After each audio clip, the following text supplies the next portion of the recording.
Ce programme est financé par les amis et partenaires du ministère de Joyce Meyer. Dieu aime ceux qui sont persistants. Maintenant, j'ai intitulé ce message « Je m'observe » parce que vous apprenez beaucoup sur vous-même par la façon dont vous priez. Et vraiment, l'une des meilleures choses que nous puissions faire est de nous connaître nous.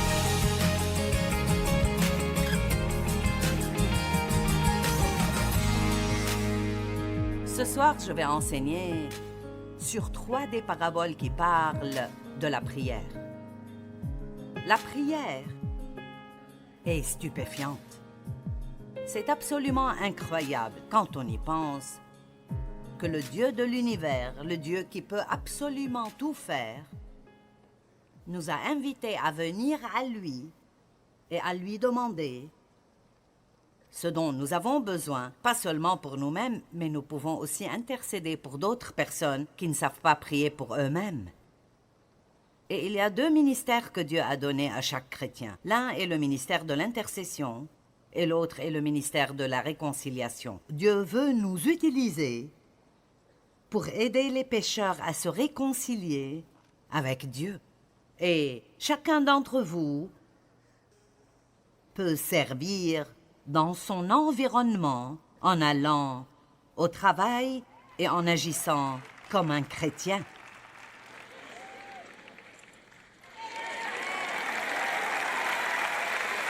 Amen. Et je peux vous dire, et je le sens fermement, que trop de chrétiens ont trop du monde en eux et que le monde ne peut pas faire la différence entre nous et eux, et nous devons réaliser que nous vivons dans des temps extrêmement importants. Honnêtement, je crois que les jours dans lesquels nous vivons sont les plus pervers que nous ayons jamais connus, et je ne pense pas que ça va aller mieux. Je pense que cela va probablement empirer parce que je pense que nous nous rapprochons du temps où Jésus reviendra. Et même s'il ne revient pas de notre vivant, nous devons vivre chaque jour comme s'il le fera. Je me demande ce que nous changerions dans notre vie si nous savions que Jésus viendrait demain matin. Eh bien, nous devons vivre comme ça. Et vous, si vous êtes en vie en ce jour, maintenant, écoutez-moi, vous êtes très important pour la cause du Christ. Et chacun de vous, vous êtes très important. Ne laissez jamais le diable vous convaincre que vous n'avez aucune importance, que vous n'avez pas de but. Chacun et chacune de vous est important. Et vous pouvez, dans votre quartier, dans vos écoles, quand vous allez au marché, à votre lieu de travail, juste être heureux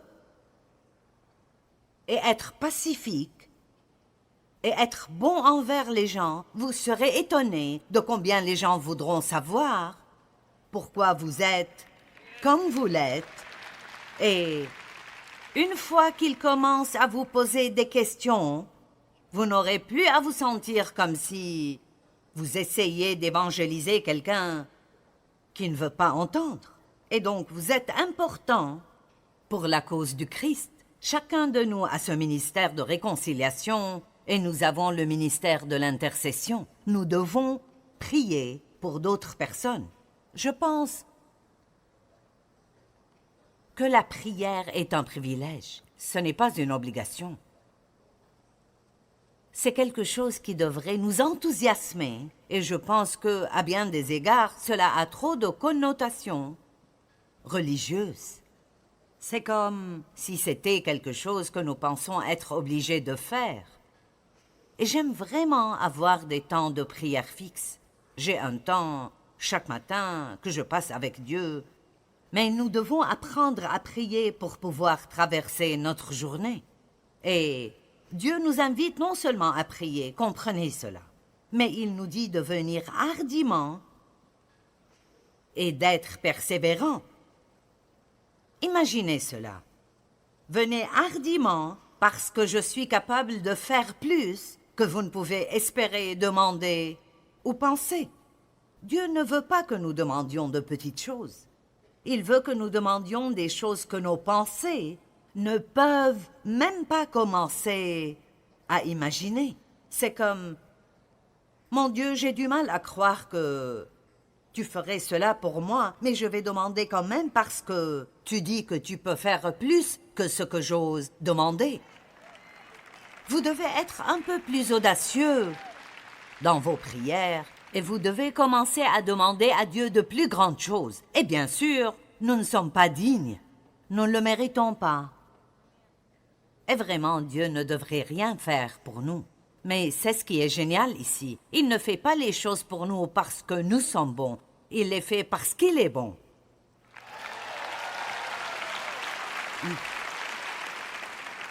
Mais n'oubliez jamais cela. Il dit dans Jacques, vous n'avez pas parce que vous ne demandez pas.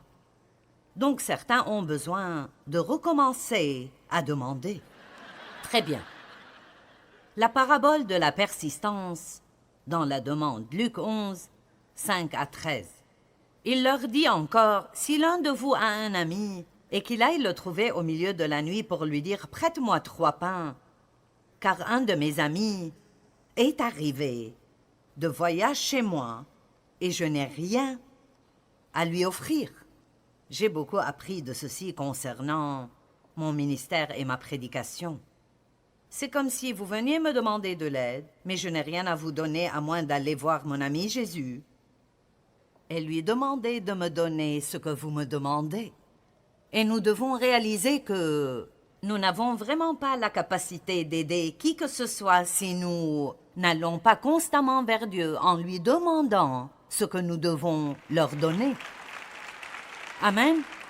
Dès que vous devenez indépendant et pensez pouvoir le faire vous-même, c'est là que vous commencez à échouer et à tomber. Et si cet ami lui répond « Ne m'importune pas, la porte est déjà fermée, nous sommes au lit, je ne puis me lever pour te donner des pains. » Je vous le dis, même s'il ne se levait pas pour les lui donner parce que c'est son ami, à cause de sa persistance et son importunité,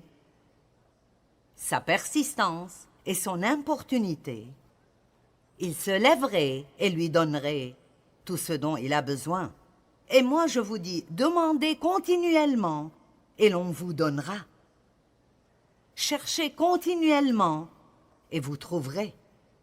Frappez continuellement et les portes vous seront ouvertes. C'est comme si Dieu disait, allez, voyez donc si vous pouvez me déranger. Et j'ai finalement compris cela, et je dis à Dieu, pas irrespectueusement, mais s'il y a une chose que je sais, c'est que s'il y a une promesse dans sa parole que l'ennemi m'a prise ou qu'il essaye de m'arrêter d'avoir, je dirai à Dieu, je ne vais pas me taire à ce sujet avant de voir un changement. Vous savez pourquoi? J'ai une base dans l'Écriture qui me dit que Dieu aime ça. Amen.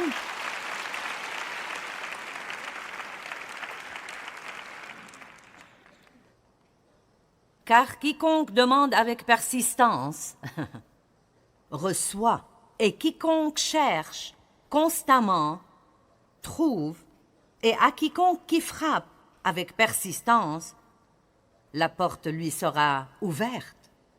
Combien d'entre vous ont renoncé à prier pour quelque chose? Peut-être que vous avez prié une année et rien ne s'est passé et alors vous vous dites « ça ne va pas arriver ».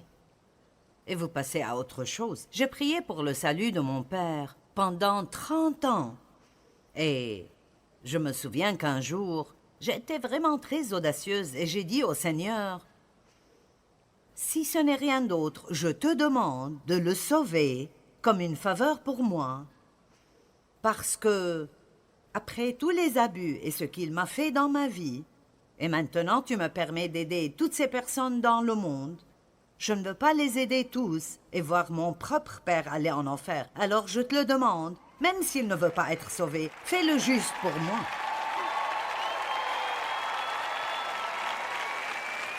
Et vous savez quoi? Il avait autour de 83 ans quand il a reçu Christ, mais il est devenu un homme changé. J'ai baptisé mon père qui m'avait maltraité et il est décédé 3 ans plus tard. Il n'a jamais eu une bonne vie, mais je vous le dis, n'abandonnez pas. N'abandonnez pas. Si c'est quelque chose que vous croyez vraiment et que Dieu a planté dans votre cœur, n'abandonnez pas. Et vous ne voulez pas être belliqueux ou une mentalité de « Dieu, tu me dois cela ». Mais ce n'est pas mal de dire simplement à Dieu « C'est dans ta parole, c'est ta promesse, et je ne vais pas te laisser tranquille. » Allez. Ne restez pas là à regarder vos enfants aller en enfer. Soyez audacieux et dites à Dieu, ce sont mes enfants, et je ne vais pas rester là à les regarder aller en enfer. Le diable ne les aura pas. Et mon Dieu, je vais te déranger jusqu'à ce que je voie un changement dans leur vie.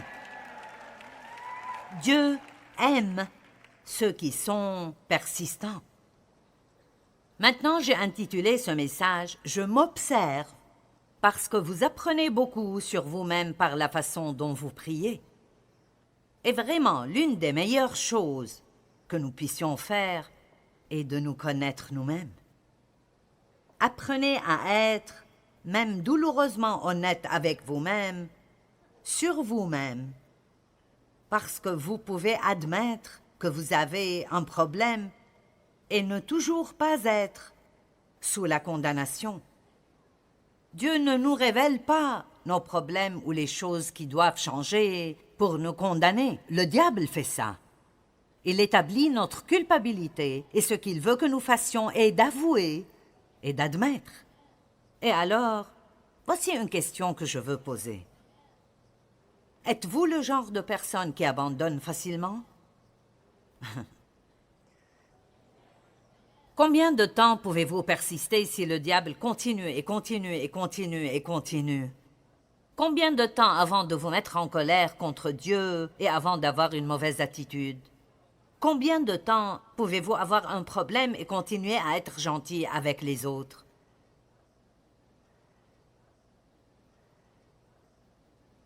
Allez! Amen! Nous passons 40 ans à vivre une vie de péché et à tout faire mal, mal, mal, mal, mal. Puis vous devenez chrétien et vous pensez que si vous faites quelques bonnes choses, tout devrait aller. Laissez-moi vous dire que vous devez être prêt à faire ce qui est juste encore et encore, encore et encore, encore et encore et encore. Et je ne suggère même pas que vous le fassiez dans le but d'obtenir une sorte de récompense. Ce n'est pas bon non plus. Je pense que nous devons faire ce qui est juste parce que c'est juste. Allez, c'est la même chose que je ressens à propos de donner. Nous ne devons pas donner pour recevoir. Je ne pense pas que ce soit un bon motif. Nous devons donner parce que nous aimons Dieu, nous apprécions ce qu'il a fait pour nous et nous voulons voir d'autres personnes aider. Et il y a une promesse attachée à cela. Si vous apportez à la maison du trésor toutes les dîmes, j'ouvrirai pour vous les écluses des cieux et je répandrai sur vous la bénédiction en abondance. Et mon Dieu pourvoira à tous vos besoins selon ses richesses et sa gloire par le Christ Jésus. Ne vous attendez pas à ce que Dieu réponde à vos besoins si vous ne donnez pas. Persistez, même lorsque vous avez des problèmes financiers, persistez à faire ce qui est juste. Je veux voir quelques personnes avoir plus de muscles spirituels ici ce soir et peut-être même se débarrasser de ce truc. Débarrassez-vous-en et dites non. Il y a une vie que Jésus est mort pour que je l'aie et je vais sûrement l'avoir.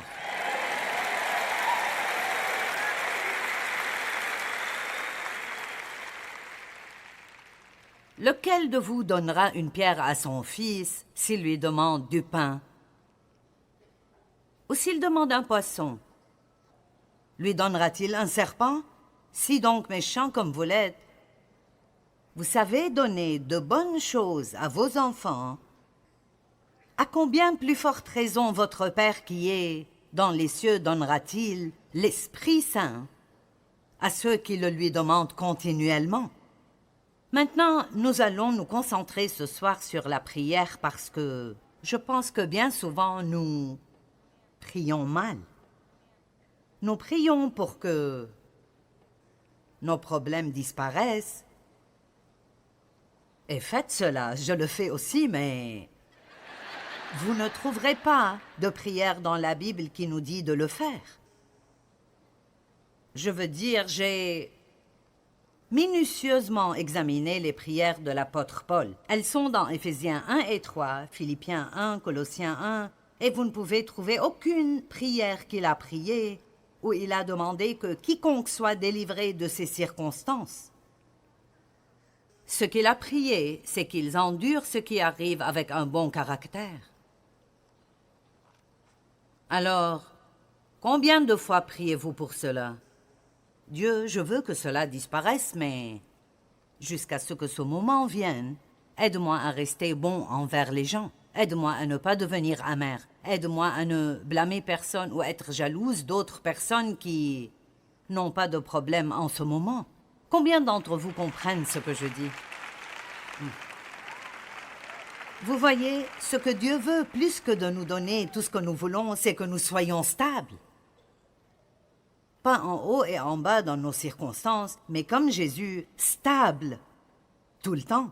Et cela peut être votre plus grand témoignage devant toutes les personnes que vous fréquentez. Pour être honnête, je pense que vous pouvez prêcher tous les jours sans jamais ouvrir la bouche. Amen. Et ainsi, nous voyons qu'il passe par demande continuellement, frappe continuellement, cherche continuellement. Et ensuite, l'exemple qu'il donne de ce que nous devrions demander est plus de l'Esprit Saint. Parlons un instant de l'Esprit Saint, car avant tout, c'est lui qui nous aide à prier. Il nous montre comment prier quand nous ne savons pas quoi prier. Et il est notre avocat, il se tient devant Dieu et plaide en notre nom dans l'intercession. Quiconque est né de nouveau a le Saint-Esprit. Mais la Bible parle aussi d'être rempli ou baptisé dans le Saint-Esprit. Et il y a des dénominations qui enseignent cela, d'autres non. Mais la Bible le fait. Nous allons donc utiliser l'enseignement de la Bible. D'accord? Et nous allons avoir de graves problèmes si nous arrêtons de réaliser que nous devons être remplis continuellement du Saint-Esprit. Dans Éphésiens, chapitre 5, verset 18, il est écrit « Soyez remplis et constamment guidés par le Saint-Esprit ». Une autre traduction que j'aime encore plus dit « Soyez continuellement remplis du Saint-Esprit ». Je pense que chaque jour, dans vos prières, l'une des choses que vous devriez demander est « Remplis-moi à ras-bord jusqu'à débordement de ton Esprit Saint ». Je ne veux pas seulement avoir le Saint-Esprit, je veux que le Saint-Esprit m'ait aussi. Amen. Alors peut-être que vous avez eu un peu de mal dans votre vie de prière, mais je vais vous donner plein de choses géniales pour lesquelles vous pouvez prier, et ça va vraiment raviver votre vie de prière. Priez chaque jour que Dieu vous fortifie pour que vous puissiez vous comporter comme il faut. Ne vous levez pas tous les jours en essayant, parce que sans Dieu, vous échouerez. Il dit, sans moi, vous ne pouvez rien faire. Mais le Saint-Esprit est notre force. Paul a prié dans Éphésiens 3,16, « Nous prions afin que vous soyez puissamment fortifiés par son Esprit dans l'homme intérieur, au plus profond de votre être et votre personnalité. » Priez afin que le Saint-Esprit remplisse votre personnalité chaque jour. Qui a besoin d'une amélioration au niveau de la personnalité? Amen. Vous serez surpris de ce que Dieu fera pour vous, même matériellement, si vous cessez de prier pour tout dans le domaine charnel et vous commencez à prier pour les choses spirituelles dont vous avez besoin. Dieu prendra soin du reste. Cherchez d'abord le royaume, sa justice, et tout le reste vous sera ajouté. Voici ce que Dieu m'a dit une fois, et je pense qu'il veut que je le partage avec vous. Vous vous occupez de ses affaires, il s'occupera des vôtres. Vous vous occupez de son peuple, il s'occupera de vous. Je vais le répéter. Occupez-vous des affaires de Dieu, ce qui est les gens.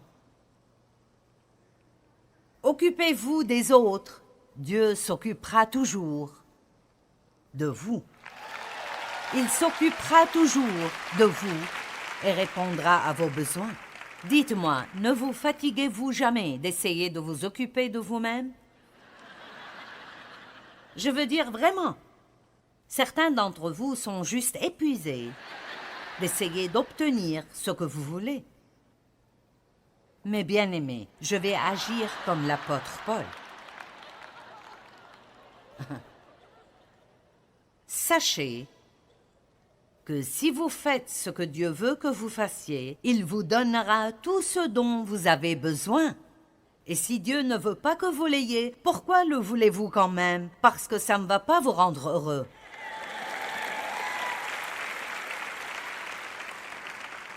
Ainsi, le Saint-Esprit est notre aide. Personnellement, j'ai besoin d'aide. Tous les jours, pas seulement quelques jours, tous les jours. Il nous enseigne. Lorsque vous ouvrez votre Bible, dites « Saint-Esprit, enseigne-moi ». Ne restez pas là à essayer de comprendre. Esprit Saint, enseigne-moi la parole aujourd'hui. Quand vous venez à une conférence pour écouter quelqu'un, Esprit Saint, enseigne-moi. Parce que s'il ne m'aide pas, je ne peux pas vous aider. Il est notre guide. Oh mon Dieu, nous avons besoin de tant de direction dans notre vie. Notre fortifiant, notre intercesseur, notre défenseur, notre consolateur. Mon Dieu, notre consolateur. Nous avons besoin de tant de consolation aujourd'hui parce que le monde est assez mauvais.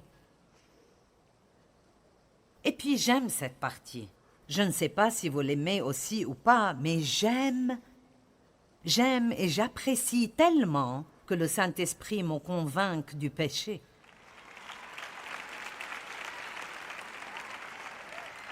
Je veux dire, j'aime absolument cela.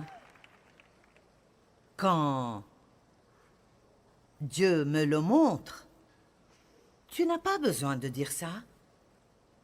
Non, n'agis pas comme ça. Reviens en arrière et excuse-toi.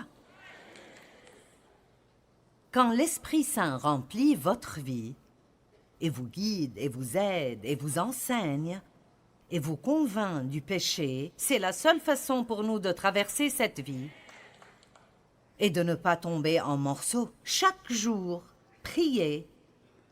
Saint-Esprit, remplis-moi. Baptise-moi à nouveau avec la puissance du Saint-Esprit. Maintenant, avec le Saint-Esprit, il y a aussi des dons dont nous ne parlons pas assez souvent dans l'Église. Des dons surnaturels de pouvoir. Je veux dire, vous n'êtes vraiment pas une lumière si vous ne voulez pas obtenir tous les dons surnaturels de pouvoir que vous pouvez obtenir. Parce que plus vous avez de pouvoir, plus la vie devient facile. Et donc, si vous n'avez jamais entendu parler de ces dons, j'ai préparé tout un enseignement que je vais faire cette année sur cela. Mais, parole de sagesse, savoir quoi faire dans une situation où vous ne savez pas quoi faire. Parole de connaissance, tant de gens disent « Ah, je ne peux pas croire que tu aies dit ce que tu as dit lors de ta prédication. C'était, comment le sais-tu » Eh bien, les dons de l'esprit peuvent agir à travers vous et vous ne savez même pas que cela se produit. Et il le fait pour le bien et le profit de tous. Ce n'est pas juste pour te vanter et dire « Regarde ce que je peux faire », mais c'est pour aider les gens. Dieu veut avant tout aider les gens.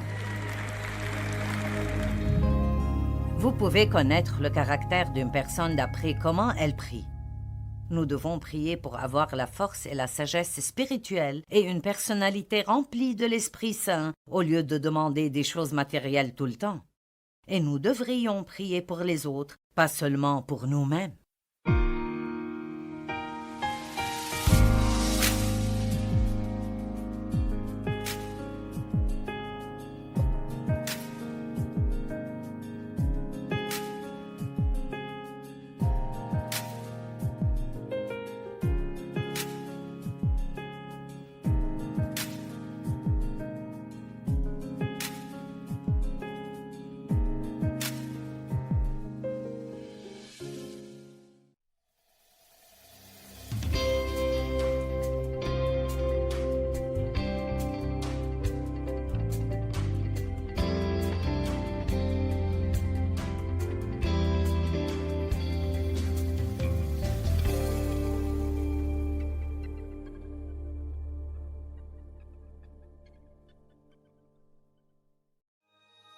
Ce programme est financé par les amis et partenaires du ministère de Joyce Meyer.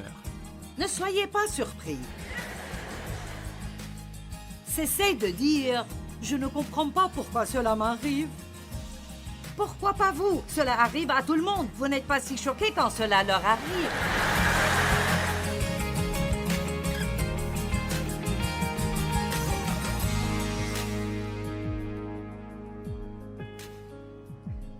Saint-Esprit, remplis-moi.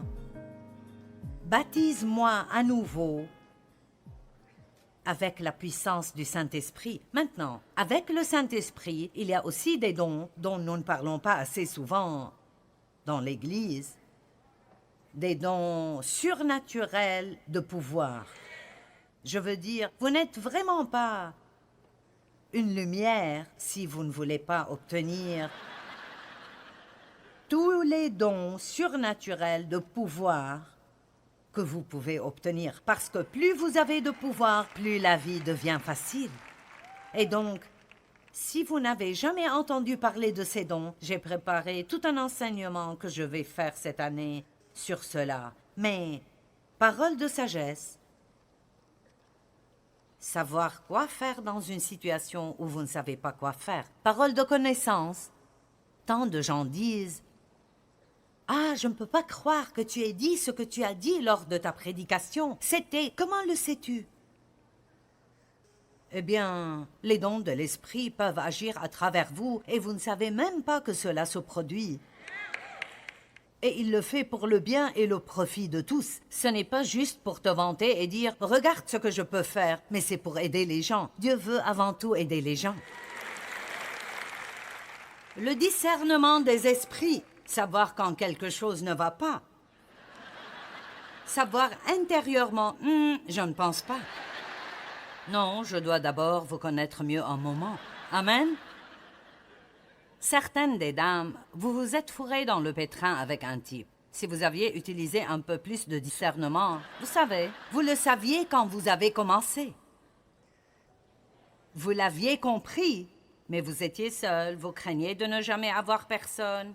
Je crois que je peux le changer. Non, vous ne le pourrez pas.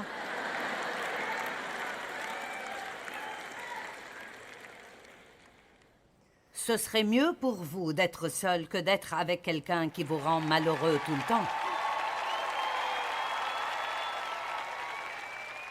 Et il y a des miracles et des dons de guérison et le don de la foi, de parler en langue, l'interprétation des langues et les prophéties. Et vous pensez, ne me dis pas que tu parles en langue. Ma belle, on doit quitter. Eh bien, vous savez quoi? Soyez déterminés, mais ne soyez pas trop rigides. Mince, il y a quelque chose que Dieu a que vous pouvez avoir et vous ne l'avez pas. Alors dites, mon Dieu, je veux en savoir plus à ce sujet.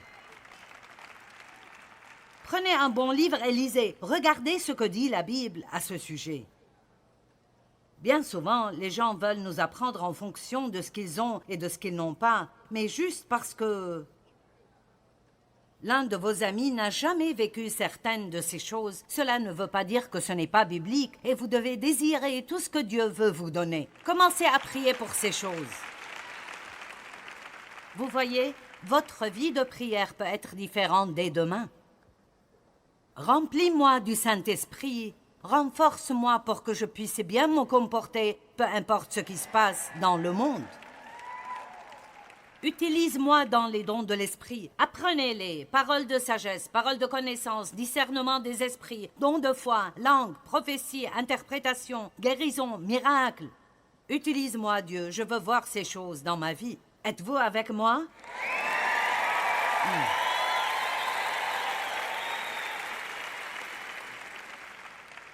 Donc, combien de vos prières sont pour ce que vous voulez?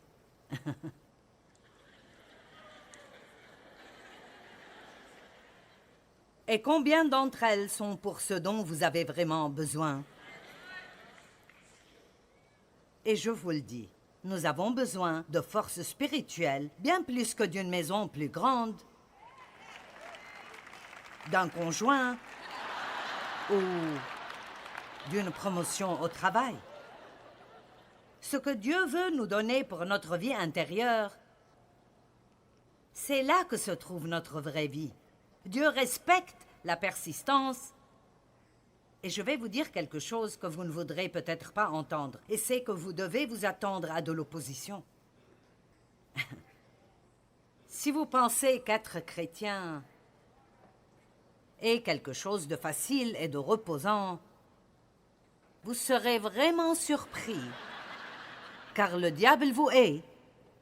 Et à tout moment, surtout si vous êtes sur le point de faire n'importe quel petit progrès, si vous décidez de lire un livre qui vous aidera ou d'aller à l'église ou de vous joindre à une étude biblique ou d'avoir un temps de prière régulier ou que vous allez aider davantage de personnes ou de donner plus, chaque fois que vous faites un pas dans la bonne direction, le diable fera un pas pour vous faire revenir en arrière et vous devez donc être prêt à combattre le bon combat de la foi parfois.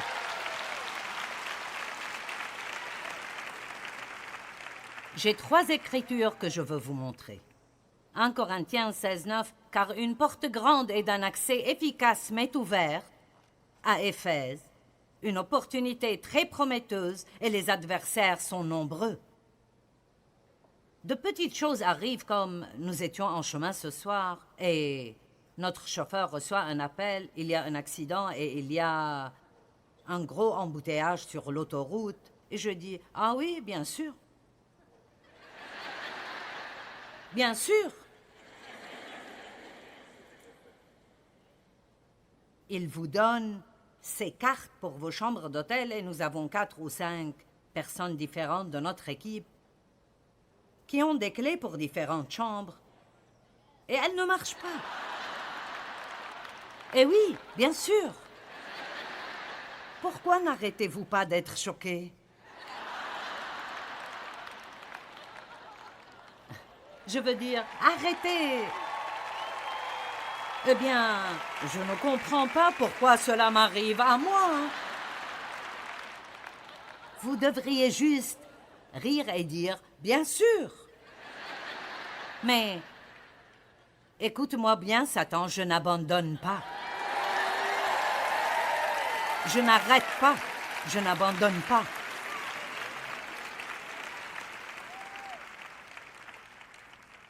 Romains 12:12 dit « Réjouissez-vous en espérance à cause de notre confiance en Christ. Soyez patients et fermes dans l'affliction. Persévérez dans la prière, recherchant continuellement la sagesse, la direction et la force. Ne cherchez pas continuellement la disparition de vos problèmes. Et comme je l'ai dit, Oui, nous allons tous prier pour que Dieu nous délivre de nos problèmes. Nous sommes trop humains pour ne pas faire cela. Mais ce n'est pas sur cela que nous devons nous concentrer. Vraiment, le message dans 2 Chroniques où le Seigneur a dit à Josaphat, « Cette bataille est la mienne, pas la vôtre. » Si vous étudiez cela, quand Josaphat a posé son problème devant Dieu, il lui a parlé de beaucoup de choses, puis il a mentionné son problème comme une note secondaire. Tout le reste était prière et louange et combien Dieu est grand et comment nous savons que tu tiens tes promesses. Et au fait, nous avons 12 différents groupes de personnes qui essayent de nous tuer. Pourrais-tu nous aider? Et a-t-il quelqu'un? Très bien. Jacques 1,12, heureux, béni, spirituellement prospère, favorisé par Dieu. Waouh, la faveur de Dieu est quelque chose. Ouh! Heureux l'homme qui supporte et persévère patiemment dans la tentation, car après avoir été éprouvé, il recevra la couronne de vie que le Seigneur a promise. Maintenant, combien d'entre vous aiment avoir un bon témoignage? Savez-vous que le témoignage arrive toujours après être passé par une épreuve? Alors, quand votre épreuve sera terminée, avez-vous un témoignage ou allez-vous vous plaindre?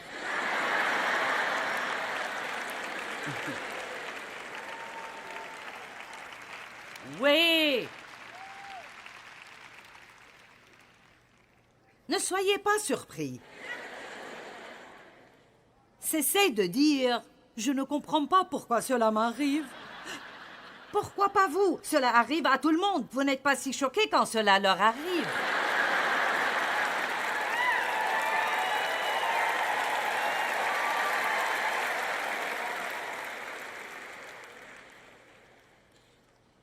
Une autre parabole sur la persistance dans la prière. Luc 18. Jésus leur adressa une parabole pour montrer qu'il faut toujours prier et ne point se relâcher. Il dit, il y avait dans une ville un juge qui ne craignait point Dieu et qui n'avait d'égard pour personne.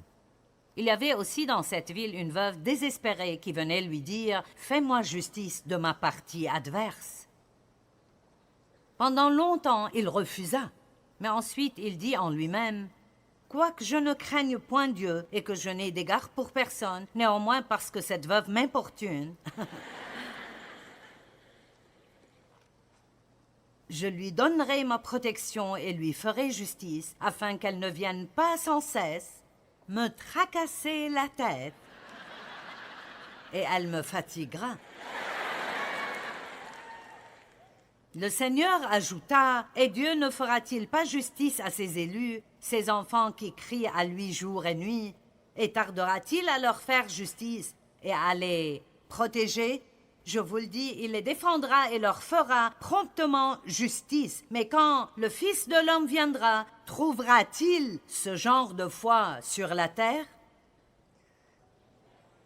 Alors, qu'est-ce que Jésus veut quand il revient? Il veut vous trouver fort, déterminé jusqu'à votre dernier souffle, que vous allez avoir la meilleure vie que Jésus est mort pour vous donner et vous allez être utilisé par Dieu pour aider d'autres personnes.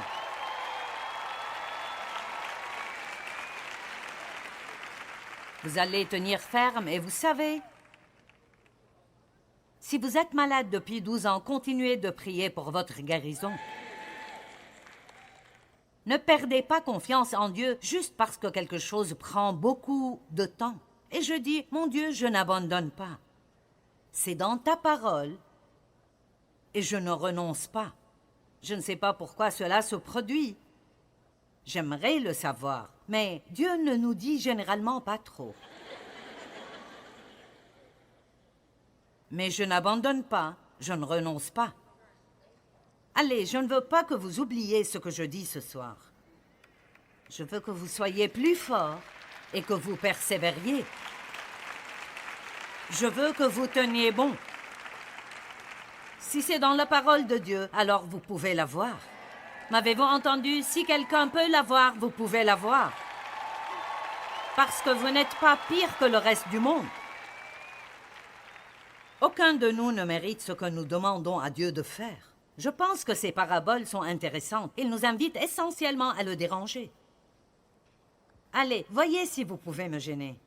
Continuez, continuez et continuez jusqu'à ce que je finisse par me rendre. Pensez à Lot quand il était à Sodome et Dieu a dit qu'il allait détruire l'endroit parce qu'il n'y avait pas de juste là-bas. Eh bien, Abraham a été audacieux et il a dit, si tu peux trouver 5 justes, bien, il a commencé avec 50. Si tu peux trouver 50, Dieu a dit, ok. Eh bien, si tu ne trouves que 10 personnes, bon, d'accord, avec 10. Eh bien, mon Dieu, une fois de plus, et si tu ne peux en trouver que 5? Vous voyez ce que je dis? Il a juste continué à diminuer le nombre. Peu à peu.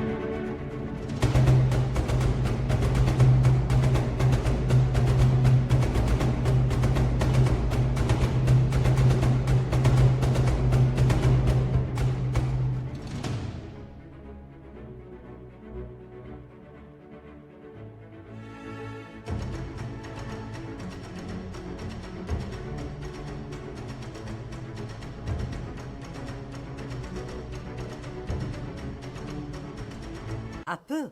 Il ne voulait pas qu'ils détruisent les gens là-bas, et il a donc continué à réduire un peu la marche. Je ne sais pas ce qu'il en est pour Dieu, mais il semble aimer ça. Il me semble qu'il aime quand on refuse d'abandonner. Vous savez pourquoi? Parce que nous disons essentiellement « Je crois que ta parole est vraie. Et je crois que tu es bon. Et je ne crois pas que tu retiens quelque chose. Je pense que l'ennemi m'entrave et je sais que la prière est puissante. » Vous vous souvenez dans le livre de Daniel quand il a jeûné et prié pendant 21 jours pour obtenir une réponse, et quand la réponse est venue, Dieu a dit, dès le moment où il avait commencé à prier, il avait envoyé un ange, mais le prince démoniaque qui régnait sur cette région avait résisté à cet ange jusqu'à ce que Dieu ait finalement envoyé l'ange Michaël pour combattre. Vous voyez, Dieu peut envoyer quelqu'un pour vous aider, et si le diable leur résiste, continuez à prier. Il enverra un autre lot, quelqu'un de plus fort que le dernier.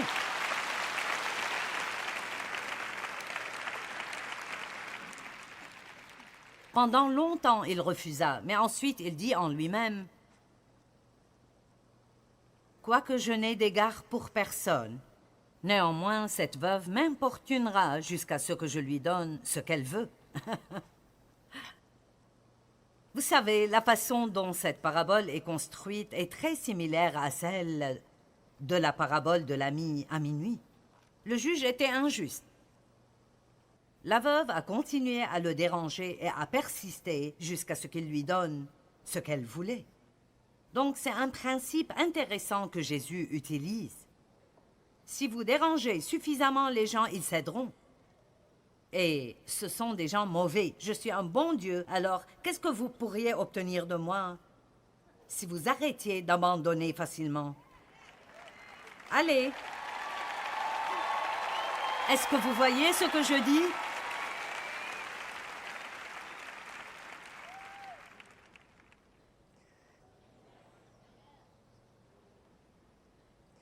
La chose intéressante à propos de l'ami à minuit dans Luc 11 est qu'il ne demandait même rien pour lui-même. Il était aussi persistant pour quelqu'un d'autre. Alors, je vous redemande, combien priez-vous pour vous-même par rapport à combien vous priez pour les autres?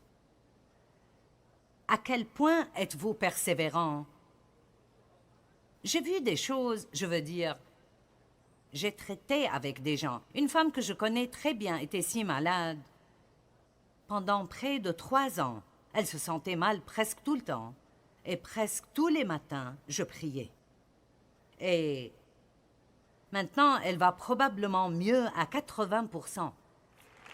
Donc, continuez, continuez, continuez, continuez.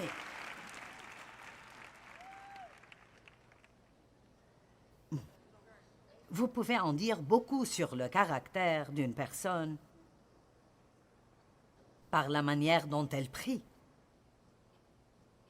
Maintenant, dans ces 2 paraboles et dans la suivante, qui est à propos de 2 hommes qui sont montés au temple pour prier, nous avons l'occasion de nous voir nous-mêmes.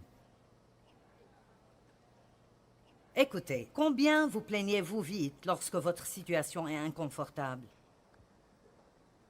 Je souris.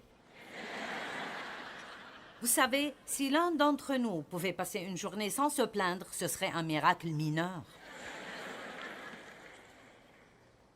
J'ai récemment dit à ma fille, elle pense, mes enfants pensent que je suis si drôle. Plus je suis âgée, plus ils pensent que je suis drôle. Et je pense que lorsque vous vieillissez, vous vous sentez autorisé à prendre plus de liberté. Vous pouvez vous en tirer avec beaucoup plus de choses quand vous êtes vieux. Vous pouvez agir comme si vous ne saviez pas ce que vous faites.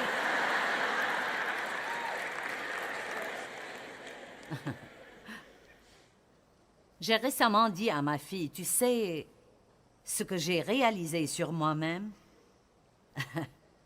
je n'aime vraiment pas être inconfortable. Et elle a ri, elle a dit, nous le savons tous, est-ce que tu viens de découvrir cela?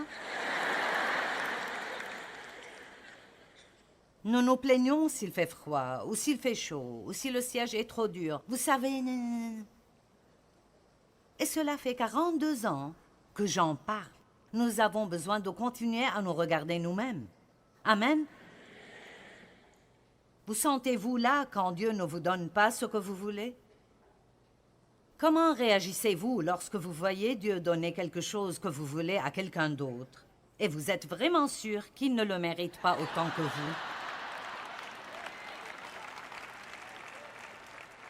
Oh mince, c'est un brûleur de chair. Cette parabole dans Luc 18, commençant au verset 9, est une parabole pour la génération actuelle du moi dans laquelle nous vivons. La parabole de la veuve persistante a été donnée pour apprendre aux disciples à être audacieux et confiants dans leur requête. Mais dans cette parabole que nous allons lire, il y a aussi un avertissement de ne pas être arrogant ou impudent. Donc, il y a une différence dans le fait d'être audacieusement respectueux et persistant. Et je sais que ça marche. Cela fonctionne dans le monde parce que des personnes m'ont demandé de venir parler.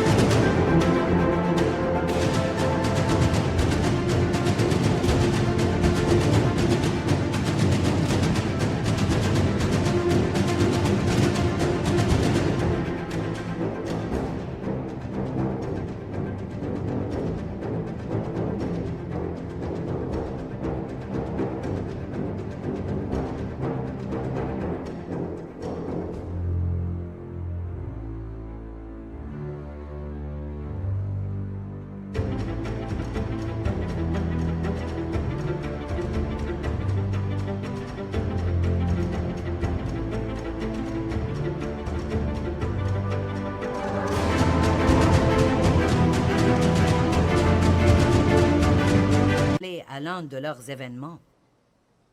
J'ai dit non et ils ont demandé l'année suivante et j'ai dit non. Et ils ont dit, nous allons continuer à demander jusqu'à ce que tu viennes. Donc finalement, je me suis dit, bon, je ferais mieux de le faire et d'en finir avec. Je veux dire, ça marche, n'est-ce pas? Combien d'entre vous donnez à vos enfants s'ils persistent encore et encore? C'est comme, oh, faites-le. Vous savez, je suis fatiguée de l'entendre. Donc, quand je dis que nous devons être persistants dans nos prières, je ne parle jamais d'être arrogants ou de paraître avoir droit à notre demande. En gros, vous dites, mon Dieu, je le fais parce que c'est ce que tu me dis de faire. Et c'est pourquoi je vous donne ces 3 paraboles pour que vous ayez le soutien des Écritures, pour dire, Dieu, tu me dis d'être persévérant, de continuer à demander et d'être audacieux, et je fais ce que tu m'as dit de faire. Maintenant, depuis les années 1970, cette génération a été déclarée la culture du narcissisme, ce qui signifie l'égocentrisme. Le narcissisme est défini dans le dictionnaire comme étant un intérêt excessif pour vous-même, un égoïsme extrême avec une vision grandiose de votre talent et une soif d'admiration. Notre culture a cessé d'être centrée sur Dieu pour devenir centrée sur elle-même. Le monde dit que notre bonheur personnel est plus important que toute autre chose. Nous entendons des phrases comme « je me dois d'avoir le meilleur ». Il n'y a pas de plus grand amour que l'amour de soi. Les humanistes nient la vérité que nous sommes formés à l'image de Dieu et disent que rien n'est plus élevé que l'être humain. Le Nouvel Âge enseigne qu'il n'y a pas de Dieu et que le seul Dieu est le Dieu en nous.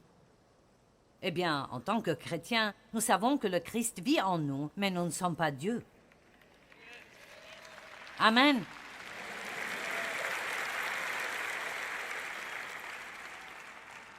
Je dois lire ces 5 versets de l'Écriture, 2 Timothée 3, 1 à 5.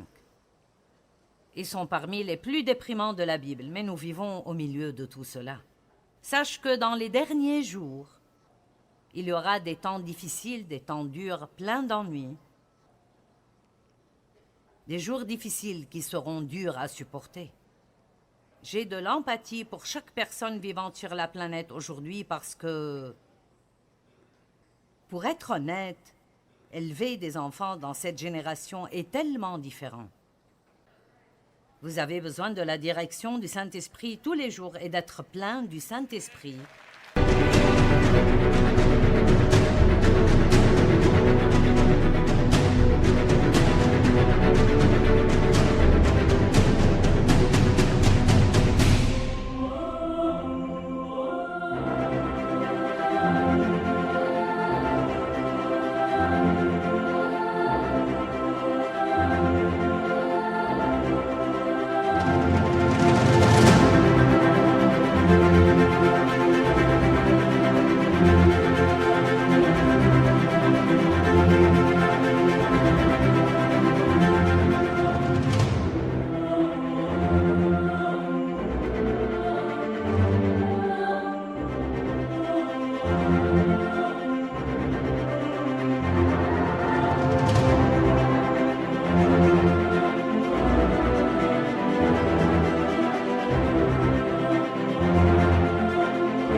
D'avoir sa sagesse et de discerner les esprits. Oh mon Dieu, vous devez être capable de discerner ce que font vos enfants et ce qu'ils regardent, où ils vont et avec qui ils traînent. Et mon Dieu, vous n'avez pas besoin de leur prêcher seulement, mais aussi d'être un exemple devant eux. Modélisez la vie que vous voulez qu'ils vivent. M'avez-vous entendu? Modélisez constamment la vie que vous voulez qu'ils vivent. C'est difficile aujourd'hui. C'est facile de se décourager et de vouloir arrêter et abandonner. Mais ce n'est pas ce que Dieu veut que nous fassions. Vous pouvez connaître le caractère d'une personne d'après comment elle prie. Nous devons prier pour avoir la force et la sagesse spirituelle et une personnalité remplie de l'Esprit Saint, au lieu de demander des choses matérielles tout le temps. Et nous devrions prier pour les autres, pas seulement pour nous-mêmes.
khắp phương trời vẫn nhớ tới quê hương. Người về đây thăm làng Trù quê mẹ và làng Sen quê cha, xúc động bồi hồi người rơi giọt lệ, thương mái nhà tranh thương đất mẹ nghèo, đi suốt cuộc đời mới được thăm.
Thank you.